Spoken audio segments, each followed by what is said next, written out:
প্রিয় শিক্ষার্থী, অনেক অনেক শুভেচ্ছা জানিয়ে তোমাদের ডিএমআরসি অনলাইন ক্লাসে স্বাগত জানাচ্ছি। আমি সাইদুজ্জামান খান, সহকারী অধ্যাপক, গণিত বিভাগ, ডক্টর মাহবুবুর রহমান মোল্লা কলেজ, ঢাকা। প্রিয় শিক্ষার্থী, ইতিপূর্বে আমরা জটিল সংখ্যার উপর পাঁচটি ক্লাস নিয়েছি। আজ এই অধ্যায়ের শেষ ক্লাস। আশা করি তোমরা বিগত ক্লাসগুলো অত্যন্ত ভালোভাবে করেছো, কারণ সেখানে বিশদ আলোচনা আমি করেছি। যদি সেখানে কোনো সমস্যা তোমাদের থাকে তাহলে সেই সমস্যাগুলি অবশ্যই আমাদের যখন শ্রেণীকক্ষে আমরা আসবো, ক্লাস শুরু হবে, তখন সেগুলো আমরা সমাধান করব। তো প্রিয় শিক্ষার্থী, আজও এই উচ্চতর গণিত দ্বিতীয় পত্রের তৃতীয় অধ্যায়ের উপরে শেষ আলোচনাটি এখনই আমি শুরু করব।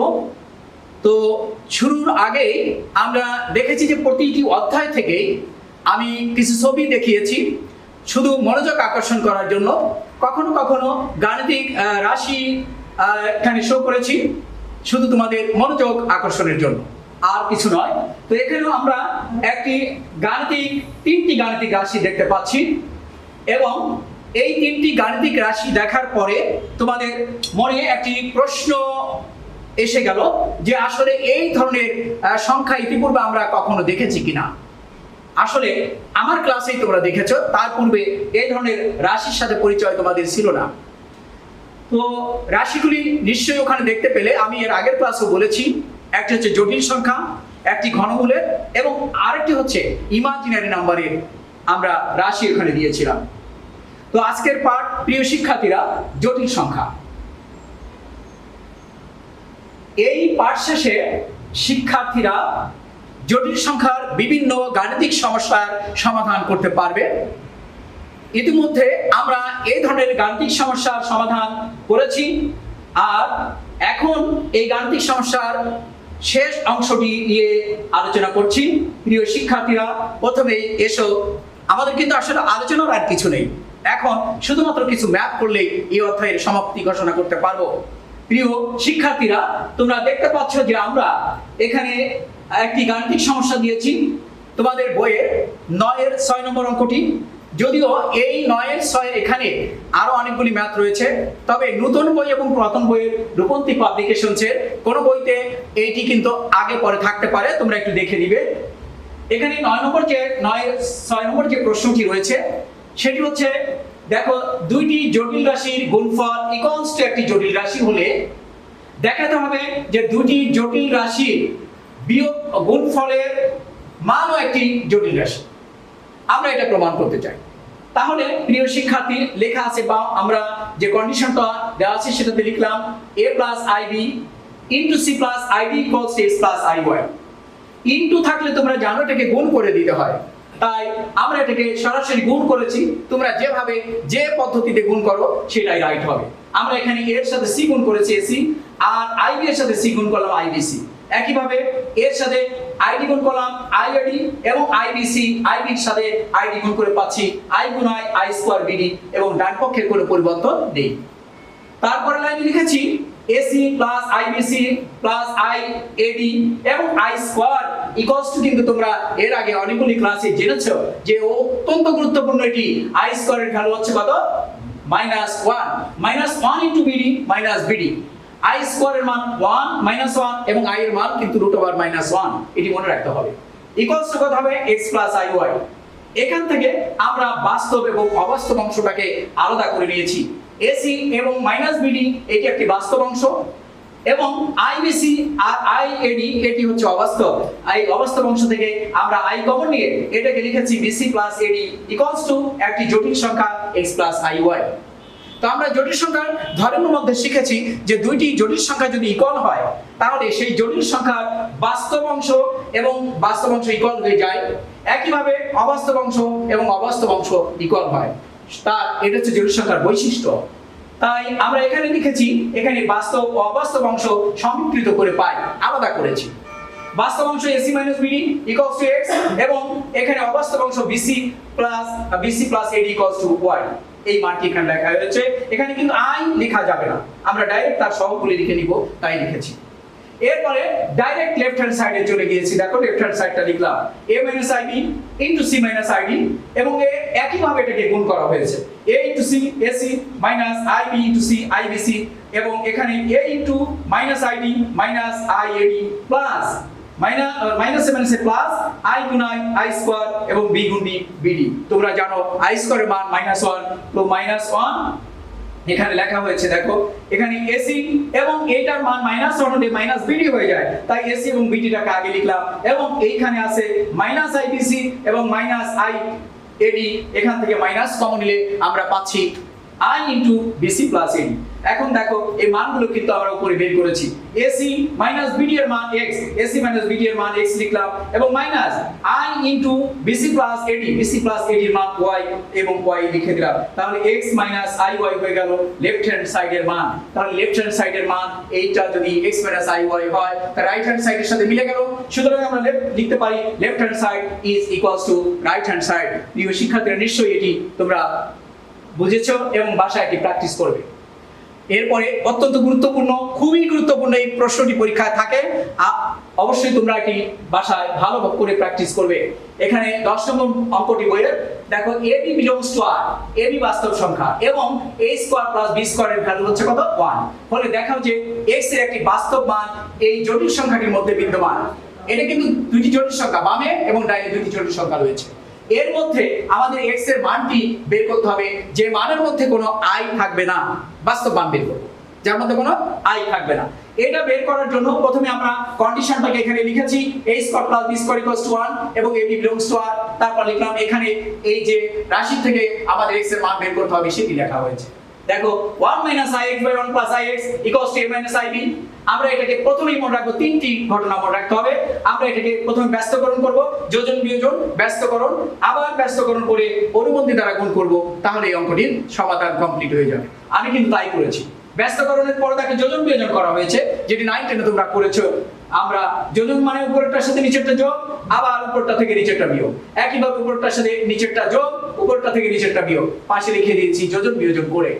এরপর দেখা যায় ix কাটা যায় 1 1 2 হবে, এবং এখানে 1 1 কাটা গেলে ix হবে 2 i2x ইকুয়ালস টু, ডানেটার কোনো পরিবর্তন নেই, বামে পাচ্ছি এই 2 2 কাটা গেলে থাকবে 1/ix is equals to 1 plus a minus ib divided by 1 minus a plus ib।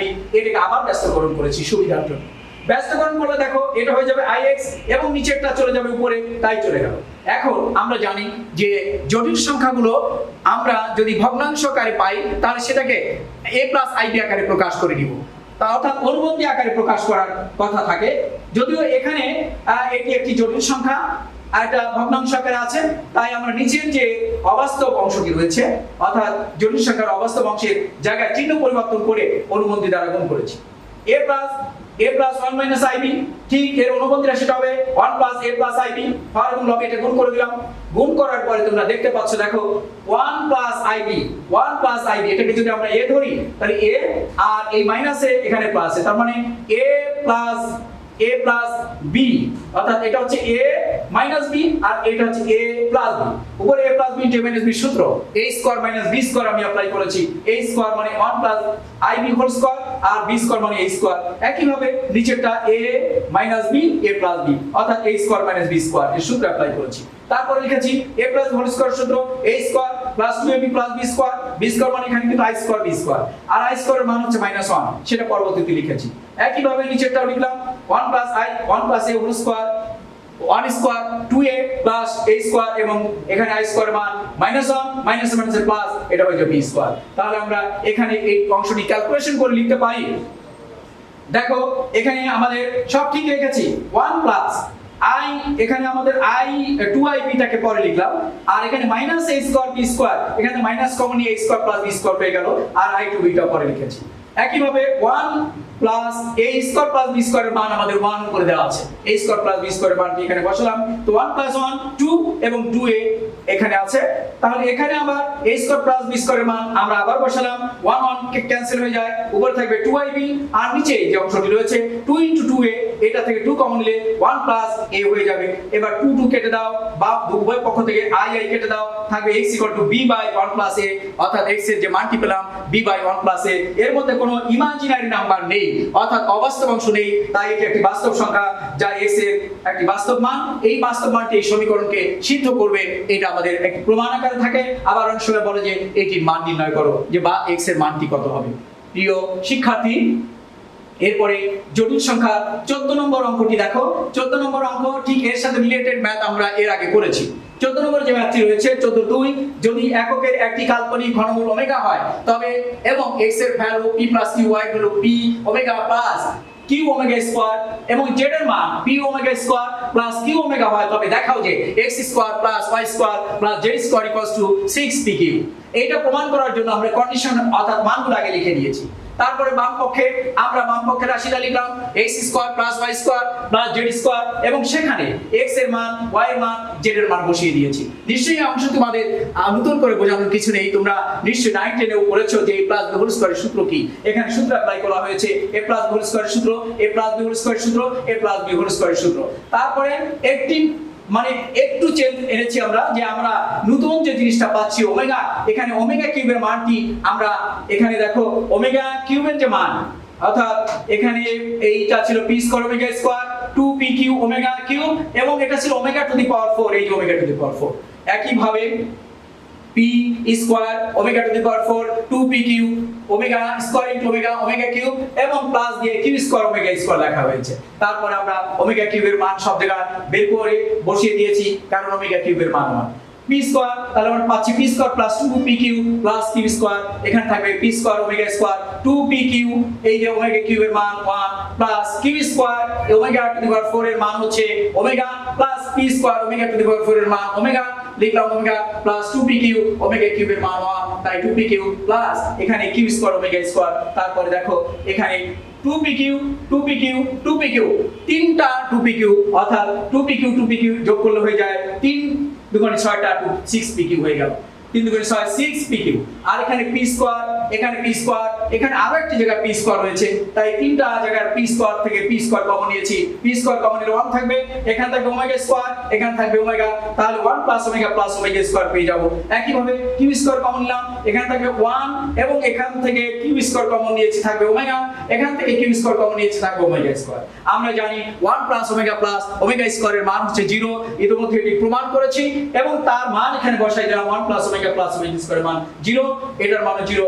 তাহলে আমাদের এই 2pq প্লাস 2pq মানে 6pq উত্তর হয়ে যাবে, বাকি অংশটুকু কত হবে 0। সুতরাং 6pq এবং আমরা যে বাম পক্ষে 6pq পেলাম, যেটি রাইট হ্যান্ড সাইডের 6pq এর সাথে মিলে গেল। ধন্যবাদ, এটি কমপ্লিট হয়ে গেল। প্রিয় শিক্ষার্থীরা, এসো পরবর্তীতে আরো একটি অঙ্ক করব আমরা। এটি এই অধ্যায়ের সবচেয়ে বড় অঙ্ক, সবচেয়ে বড় এবং সবচেয়ে কঠিন অঙ্ক বলা যায় এটা। তোমরা এই ম্যাথটি বেশি বেশি করে করবে, এটি অবশ্যই ইসে আমাদের সৃজনশীল প্রশ্ন থাকে, তাই তোমরা এটি ভাষায় ভালো করে প্র্যাকটিস করবে। প্রিয় শিক্ষার্থীরা, যদি x plus y plus z equals to 0 এবং ওমেগা এককের একটি কাল্পনিক ঘনমূল হয়, তবে দেখাও যে x plus y omega plus z omega square plus whole cube plus x plus y omega square plus z omega whole cube 27 xyj। তো এখানে আমাদের কন্ডিশনটা লেখা হয়েছে x plus y plus z equals to 0। আমরা ধরে নিচ্ছি যে এখানে এই যে জটিল মূল এখানে আছে কাল্পনিক মূলগুলো x plus y omega plus z omega square, এটার মান ধরে নিয়েছি ওমেগা a এবং পরের রাশি থেকে এটার মান ধরে নিয়েছি b। তাহলে আমরা এখানে a আর b এখানে কি করেছি, a এবং b কে যোগ করে নিয়েছি। যোগ করলে পাই দেখো x আর x যোগ করে 2x, আর এখানে y ওমেগা স্কয়ার, এখানে y কমন নিলে y into omega plus omega square. একই ভাবে এখান থেকে আমরা যদি z কমন নিই, দুটো থেকে z কমন নিলে ওমেগা প্লাস ওমেগা স্কয়ার। আমরা জানি 1 প্লাস ওমেগা স্কয়ারের মান 0, তাহলে ওমেগা প্লাস ওমেগা স্কয়ারের মান হবে -1 ইনটু y মাইনাস y এবং -1 ইনটু z মাইনাস z। তাহলে এখানে পাচ্ছি এই 2x -y z 2x, এখান থেকে যদি আমরা মাইনাসটা কমন নিই পাবো y প্লাস z এবং y প্লাস z এর মান আমাদের এখানে আছে y plus z equals two হবে -x, তাহলে 2x plus x 2x plus x equals to 3x। একই ভাবে আমরা ab কে গুণ করে মান বের করেছি, এই গুণটা অবশ্যই তোমরা নিজেরাই করতে পারবে, আমি গুণটাকে এখানে করেছি। অবশ্যই তোমরা যখন করবে একটু পজ করে এটা দেখে নিবে এবং ধীরে ধীরে বুঝবে। আর যদি না বোঝো তাহলে অবশ্যই আমাদেরকে ক্লাসে জানাবে যে এটি বুঝতে সমস্যা ছিল। এই গুণটা থেকে আমরা মান বের করেছি -3 xy + yz + zx। তারপরে আমরা লেফট হ্যান্ড সাইডে এই মানগুলি বসিয়ে দিয়েছি। দেখো প্রিয় শিক্ষার্থী, এটা লেফট হ্যান্ড সাইডে কিন্তু এটা ছিল, এটা সমান আমরা a ধরেছি, তাই এর উপরে কিউব a কিউব, এখানে প্লাস লিখলাম, এটাকে b ধরেছি, b এর উপরে cube b cube, a cube + b cube. 9 10 এর সূত্র অ্যাপ্লাই করে দাও। কোন সিদ্ধান্ত? a + b হোল কিউবের a কিউব + b কিউবের সিদ্ধান্ত হচ্ছে a + b whole cube -3ab * a + b। এবার a + b এর মান আমরা পেয়েছি 3x, তার হোল কিউব -3 * ab এর মান আমরা পেয়েছি -3 * xy + yz + zx, এবং আমরা a + b মান পেয়েছিলাম 3x।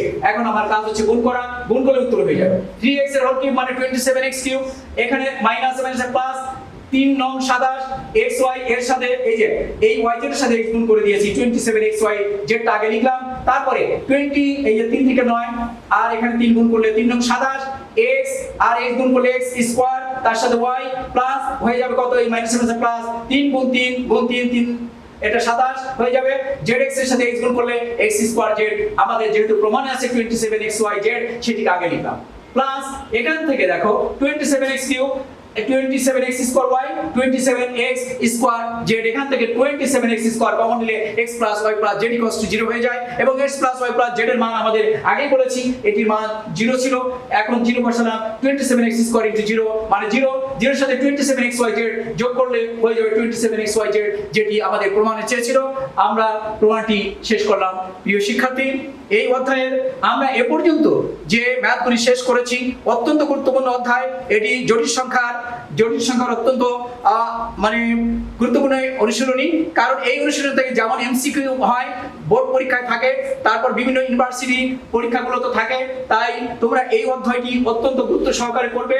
এবং আমি এই অধ্যায়ের শেষে তোমাদের যে বাড়ির কাজটি দিয়েছি, আশা করি তোমরা এই কাজগুলো অবশ্যই ভালো করে শেষ করবে, এবং যদি কোনো সমস্যা থাকে পরবর্তীতে আমাদের ক্লাসে দেখাবে। আর আমরা চাই, যেহেতু আমরা একটা অত্যন্ত দুর্বিষহ অবস্থায় আছি, এই দুর্বিষহ অবস্থা কেটে গেলে আমরা অবশ্যই আমাদের শ্রেণীকক্ষে ফিরে যেতে পারবো।